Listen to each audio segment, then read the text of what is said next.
সার্জিস তার ছোট ভাইকে পাঠায় 10 লাখ আনতে এক নারীর কাছে, সেই গিয়ে 7 লাখ দেওয়াতে বলে বড় ভাই তো বলছিল 10 লাখ দিবেন। সেই বড় ভাইটা যে সার্জিস, সেটাও প্রকাশিত হয়ে পড়লো। সেটা নিয়ে কোনো তদন্ত আমরা দেখলাম না, কোনো কিছুই দেখলাম না যে কেন এটা হবে। এরকম অভিযোগ হলে তো বিএনপিতে আমি একদম দায়িত্ব নিয়ে বলতে পারি সঙ্গে সঙ্গে বহিষ্কার করতো বা শোকজ করতো। সার্জিসকে তো করলো না। এই যে তারপর চাঁদা আনতে গিয়ে একটা পতিত স্বৈরাচার, তার বিপদগ্রস্ত নারী কোটার এমপি, সে পলাতক, তার হাজবেন্ড বাসায় আছে, পুলিশ নিয়ে ধরতে গিয়ে ভয় দেখিয়ে তারপর তার সঙ্গে এসে চাঁদাবাজির নিয়ে আসে, 50 লাখ টাকা দাবি করে 10 লাখ নিয়ে আসে, ধরা খেলো তারা।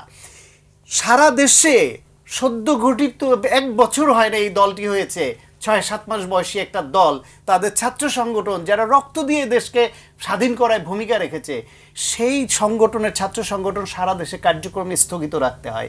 চুরি করলো কেন্দ্রীয় কমিটি, ধরা খেলো কেন্দ্রীয় কমিটি, জেলে গেল কেন্দ্রীয় কমিটি, আর স্থগিত করে দেয় সারা দেশের জেলা committee.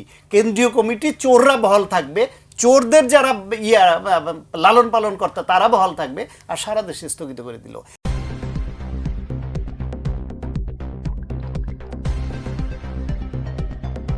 News Vision, digital multimedia.